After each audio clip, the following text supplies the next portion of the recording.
Assalamualaikum warahmatullahi wabarakatuh. Salam sejahtera dimanapun teman-teman berada. I forget I'm spiritual beings living temporary human experiences. Sebuah persembahan presentasi berjudul Empath Personality dan pemanfaatannya untuk teman-teman sekalian, termasuk my lover Mama Pipin dan Kino yang bermata bening. Saya membagi penjelasan ini menjadi 5 bagian, yaitu pertama, pengertian empath, pengukuran dan perbedaannya dengan simpati. Kedua, ciri-ciri dan jenis-jenis kepribadian empath. Ketiga, manfaat keberadaan seorang berkepribadian empath bagi lingkungan dalam skop kecil dan bagi negara dalam skop yang besar. Keempat, empath disorder. Kelima, kesimpulan. Bagian pertama, pengertian empath, pengukuran dan perbedaannya dengan simpati.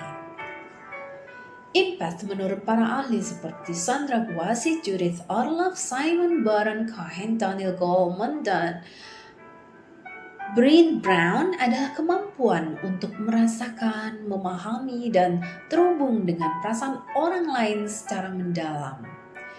Melibatkan kesadaran terhadap energi emosional, kemampuan untuk meresapi perasaan fisik, dan respons empatik yang tulus. Guasi menekankan bahwa empath adalah kemampuan untuk ikut merasakan perasaan orang lain dan merespon dengan bijaksana.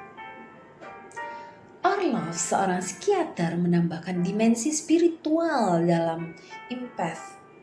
Dia menyebutnya sebagai empati intuitif, kemampuan untuk merasakan energi emosional. Sementara Simon Baron Cohen, seorang ahli psikologi, menyajikan konsep 0 degrees of empathy, di mana tingkat empati yang rendah dapat terkait dengan perilaku antisosial. Mungkin individu dengan tingkat empath yang rendah mungkin kurang peduli terhadap dampak emosional dari tindakan mereka.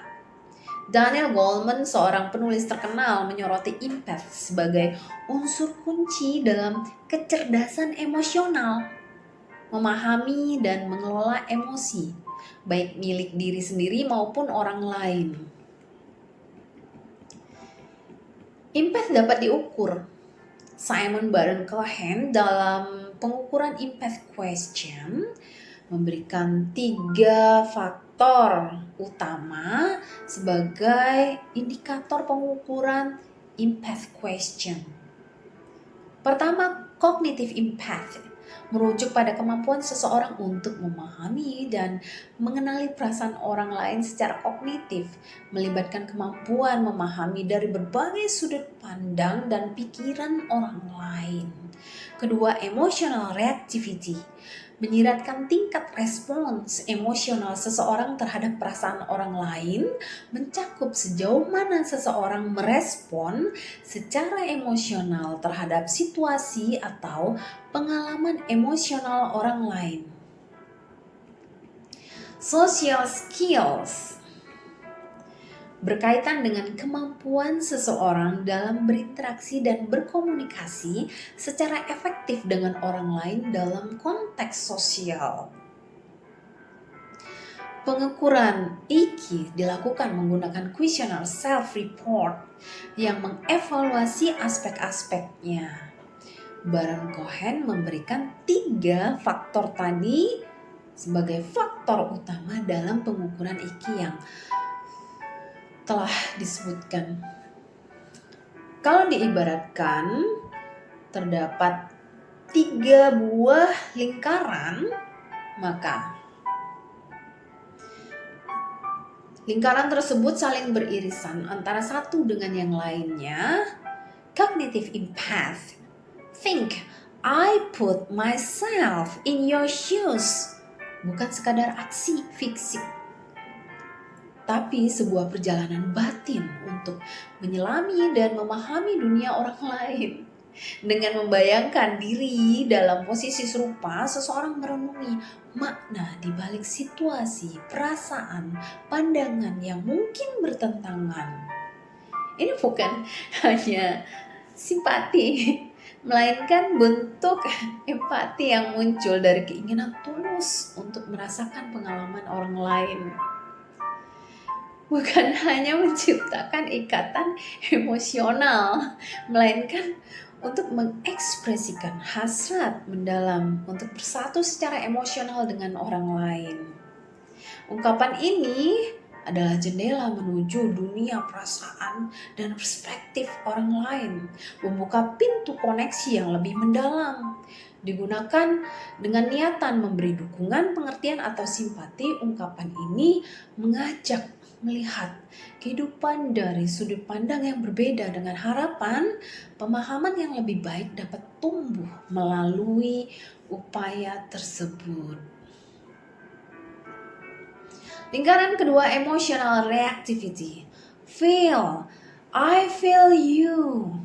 Ungkapan empath yang mengindikasikan keterlibatan emosional seseorang terhadap perasaan dan pengalaman orang lain. Dalam konteks emotional reactivity, ini mencerminkan kemampuan seseorang merasakan dan mengkomunikasikan dukungan emosionalnya terhadap orang lain. Mereka tidak hanya menyaksikan, tapi benar-benar merasakan perasaan yang dialami oleh orang lain. Inilah yang menciptakan ikatan emosional yang lebih dalam dan menunjukkan tingkat sensitivitas terhadap kondisi emosional orang lain. I feel you. Bukan hanya sekadar kata-kata. Bukan hanya basa-basi. Melainkan manifestasi dari kepekaan emosional yang mengarah pada respons empati yang nyata. Ungkapan ini mengakui, mendukung perasaan seseorang, menguatkan konektivitas emosional antar individu. Lingkaran yang ketiga, social skills. Action. I stand with you and support you. Ungkapan solidaritas dan dukungan emosional yang menunjukkan kesiapan seseorang untuk berdiri bersama, memberikan dukungan penuh kepada orang lain. Menciptakan kemampuan, mencerminkan kemampuan untuk membentuk hubungan positif dan memberikan dukungan emosional yang kuat kepada rekan atau teman. Dengan menggunakan ungkapan ini, seseorang tidak hanya menawarkan kata-kata, tapi juga komitmen nyata untuk berada di samping dan memberikan dukungan sejati.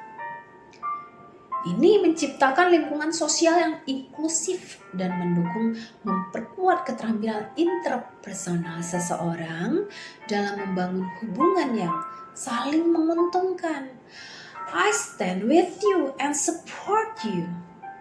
Bukan hanya ungkapan simpati, melainkan tindakan konkret yang menciptakan ikatan sosial yang kokoh. Ungkapan ini menggarisbawahi nilai kebersamaan, kerjasama, saling mendukung dalam membangun hubungan yang positif dan sehat.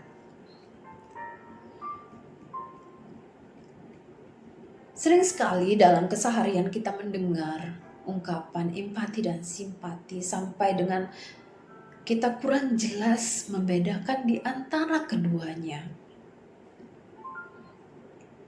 Sandra Buasi, Judith Orloff, Simon Baron Cohen, Daniel Goleman, Brené Brown menekankan perbedaan bahwa simpati itu pasif, sedangkan empati melibatkan keterlibatan dan pemahaman mendalam.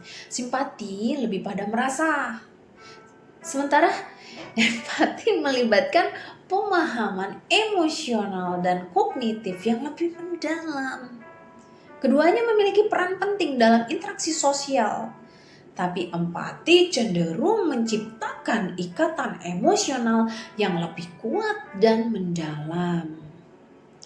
Bagian kedua, ciri-ciri dan jenis-jenis kepribadian empath. Orloff dalam bukunya yang fenomenal, The Empath Survival Guide, mengupas habis keunikan seorang empath dengan gaya yang memukau. Mari kita terbang melalui dunia empath dan mengeksplorasi berbagai ciri khas yang membedakan mereka. Pertama, merasa dan menyerap emosi orang lain. Empath seperti penjelajah emosi, selalu merasakan gelombang sukacita dan penderitaan orang di sekitarnya. Mereka adalah penerima yang luar biasa, sangat sensitif, sangat peka terhadap perasaan dan energi sekitar. Kedua, kesulitan memisahkan diri dari emosi orang lain. Terkadang empath seperti penyelam dalam lautan emosi orang lain, bahkan sampai pada tingkatan terbebani oleh beban emosional. Menyerap emosi orang lain, mereka mampu merasakan dan menyerap emosi orang lain dalam bentuk sukacita atau penderitaan, seolah menjadi spons emosional. Ketiga, kepekaan terhadap energi lingkungan. Empath adalah detektor perubahan energi. Mereka memiliki radar bawaan untuk atmosfer lingkungan. Merasa setiap ketegangan dan perubahan dengan presisi yang luar biasa. Sebagian besar seorang empath memiliki kecenderungan menjadi introvert dan memiliki banyak empati terhadap perasaan orang lain. Keempat, intuisi dan ketajaman spiritual. Dengan intuisi yang seperti kilat dan ketajaman spiritual yang tajam, empath seringkali menjadi pionir, meramalkan peristiwa atau meresapi esensi kehidupan lebih dalam. Sangat intuitif, bahkan memungkinkan mereka untuk merasakan atau meramalkan peristiwa dengan lebih baik. Kelima, kemampuan menyembuhkan dan memberi dukungan. Dalam dunia empath, dukungan emosional adalah senjata mereka, senjata utama.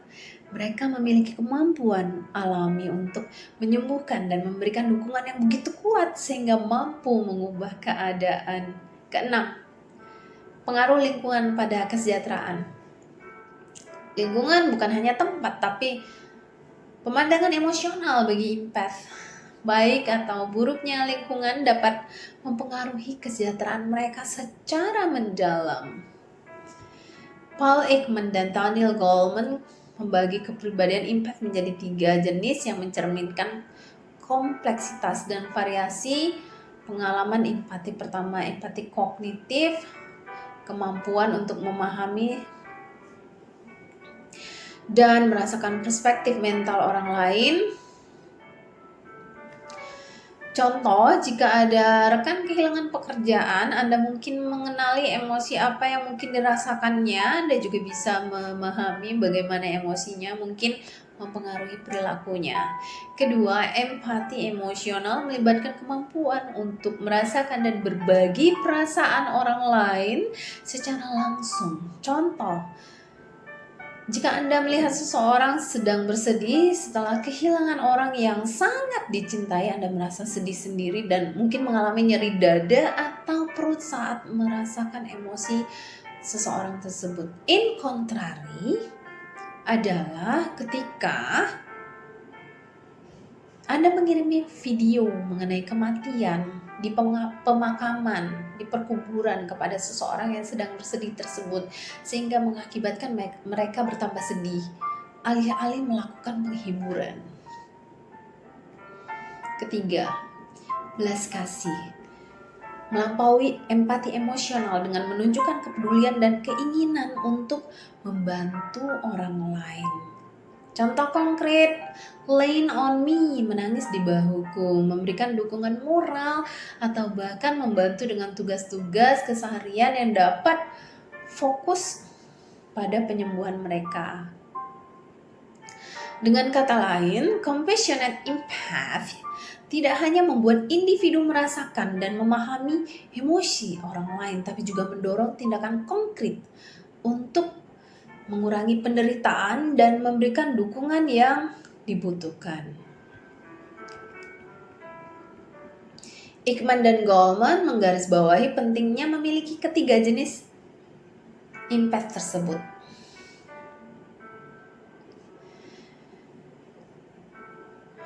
Yang perlu digarisbawahi bahwa ketiga jenis empath ini penting untuk membentuk hubungan sosial yang sehat dan memahami dunia sekitar.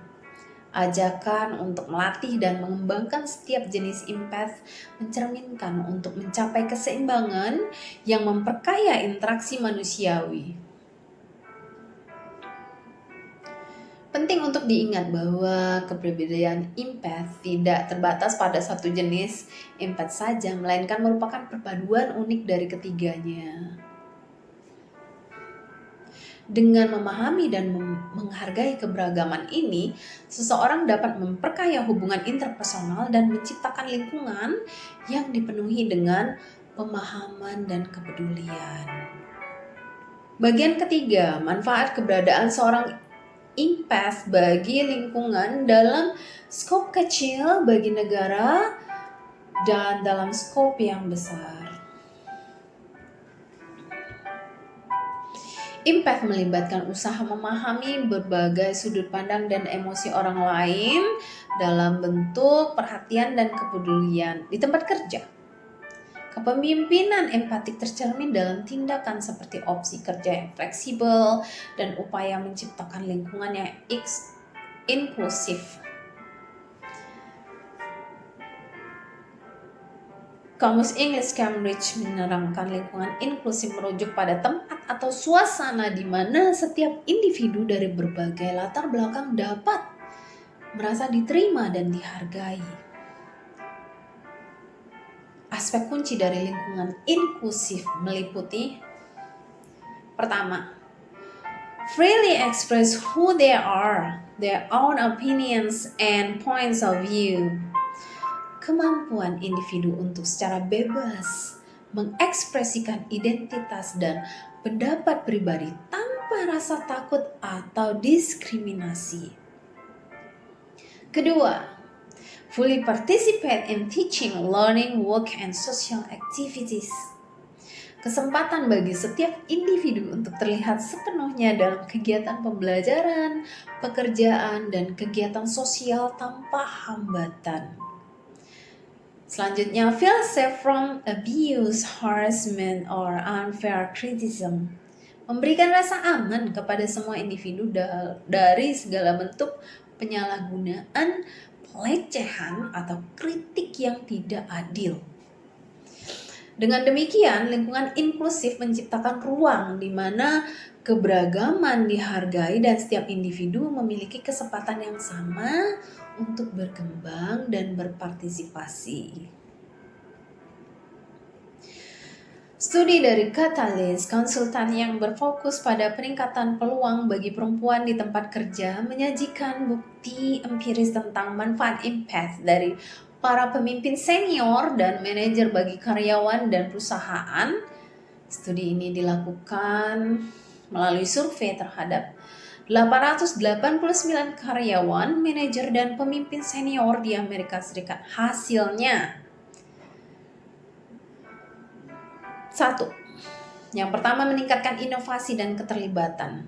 61% orang yang bekerja untuk pemimpin senior yang sangat empath mengatakan mereka sering atau selalu inovatif. Angka ini turun menjadi 13% untuk orang yang bekerja di bawah pemimpin senior yang kurang empatik. Kedua, mengurangi kelelahan. Bekerja untuk pemimpin senior yang kurang empath meningkatkan persentase kelelahan bagi perempuan kulit warna dari 54% menjadi 67%. Ketiga, meningkatkan rasa dihargai dan bernilai oleh karyawan. 40% perempuan kulit warna yang menganggap pemimpin senior mereka kurang empath merasa bahwa dalam keadaan hidup mereka dihargai dan bernilai oleh perusahaan. Sebaliknya, 80% perempuan kulit warna yang bekerja untuk pemimpin senior yang empath merasa bahwa keadaan hidup mereka dihargai dan bernilai. Jauh range-nya ya.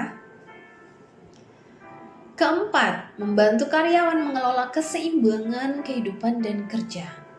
86% orang yang bekerja untuk pemimpin senior yang empath dan 82% untuk orang yang bekerja untuk manajer yang empath merasa mampu menyeimbangkan tuntutan kerja dan kehidupan. Kelima, mendorong perasaan inklusi. 50% orang yang bekerja untuk pemimpin senior yang sangat empath sering atau selalu merasakan inklusi di tempat kerja dibandingkan dengan hanya 17% untuk orang yang bekerja untuk pemimpin senior yang kurang empath. Jauh sekali jaraknya. Keenam, menurunkan niat karyawan untuk meninggalkan perusahaan. Empath memainkan peran bagi satu kategori responden, perempuan kulit warna. 33% perempuan kulit warna dengan pemimpin senior yang kurang empath melaporkan memikirkan untuk meninggalkan perusahaan dibandingkan dengan hanya 18% perempuan kulit warna dengan pemimpin senior yang sangat empath. Kepemimpinan yang empath akan meningkatkan inovasi, mengurangi kelelahan, dan meningkatkan rasa dihargai sebagai karyawan. Selain itu, manajer empath akan berkontribusi pada keseimbangan kerja dan kehidupan, menciptakan perasaan inklusi, dan mengurangi niat karyawan untuk meninggalkan perusahaan. Empath membuktikan peran krusialnya, terutama bagi perempuan berkulit warna, membentuk lingkungan kerja yang positif. Bagian keempat, empath disorder. Empath disorder menurut Orloff merupakan kondisi di mana seseorang memiliki tingkat empath yang melebihi ambang batas. Ini sudah merupakan gangguan atau sering disebut sebagai hyper empath. Dia tidak hanya merasa simpati terhadap perasaan orang lain, tapi benar-benar merasakannya secara intens. Orloff menjelaskan bagi empath simpati melibatkan hati yang tergerak. Namun bagi mereka dengan empath disorder, pengalaman ini lebih mendalam. Mereka dapat merasakan perasaan orang lain dan mungkin mengalami kesulitan membedakan antara perasaan mereka dengan perasaan orang lain.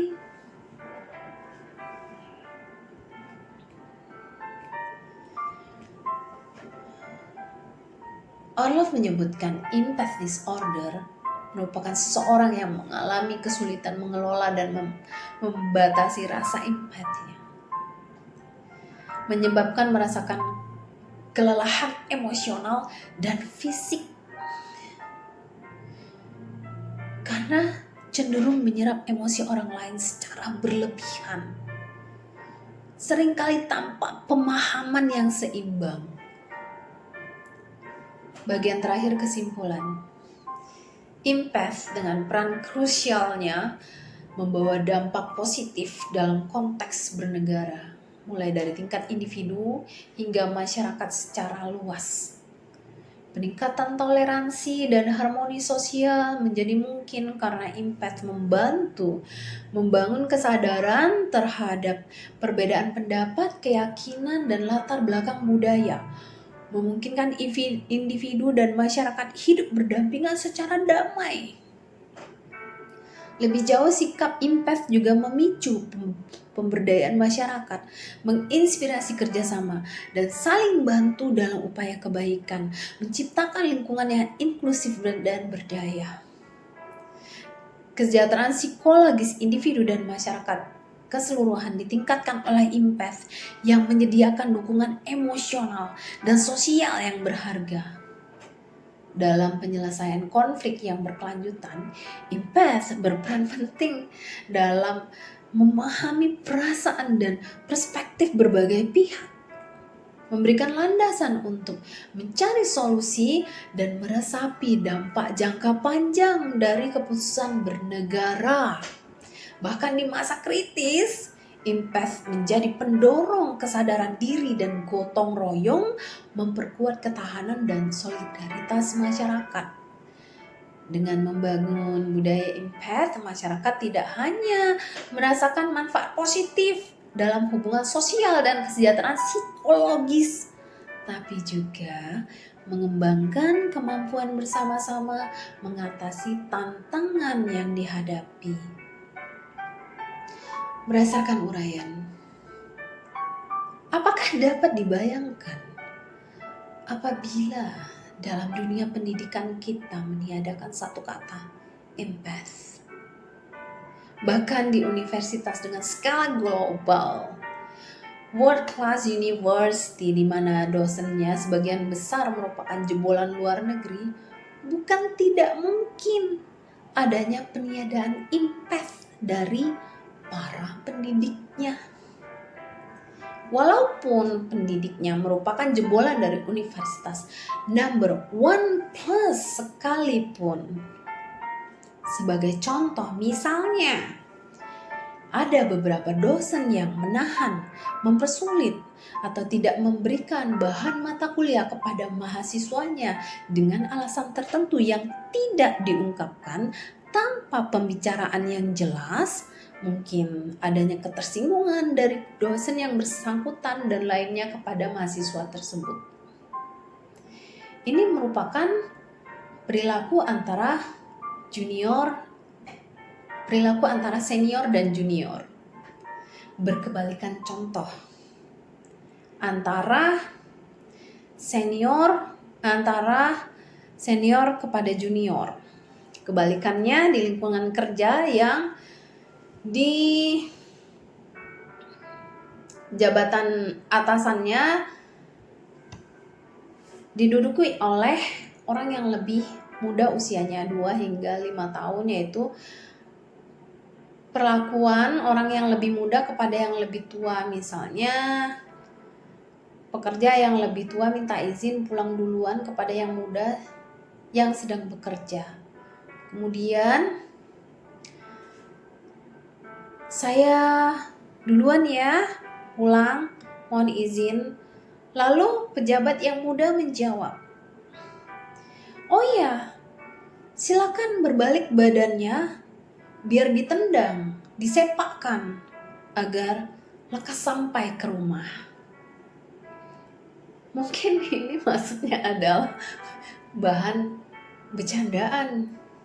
Namun, apakah dapat dibayangkan ketika kalimat ini keluar dari mulut seseorang yang berpendidikan Magister Science, yang merupakan salah satu contoh kurangnya empath terhadap orang yang lebih dituakan.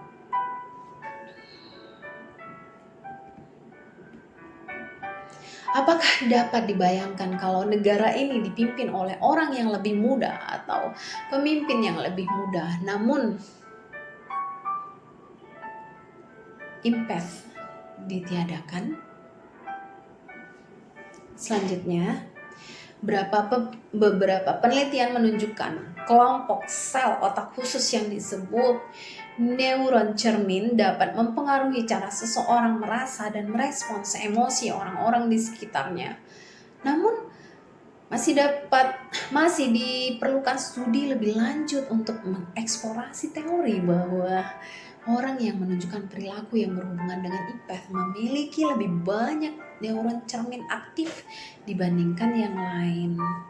Ini tugas, ini tantangan bagi peneliti, bagi psikolog, bagi ilmuwan untuk dapat mengungkapkannya dan menjelaskannya. Perilaku empath hanyalah merupakan bagian terkecil berupa berkah dan anugerah bagi semesta, tetapi energi di diri mereka sangat peka, sehingga perlu dikelola dengan sebaik-baiknya. Karena penyerapan energi secara berlebihan dapat menyebabkan kelebihan emosi dan mental serta kelelahan. Oleh karena itu, untuk sebagai upaya pengelolaan empath dengan sebaik-baiknya, saya akan memberikan video lanjutannya berupa bagaimana trik mengatasi atau melakukan pengelolaan empath. Salam sehat, semoga bermanfaat. Wabillahi taufik wal hidayah. Wassalamualaikum warahmatullahi wabarakatuh.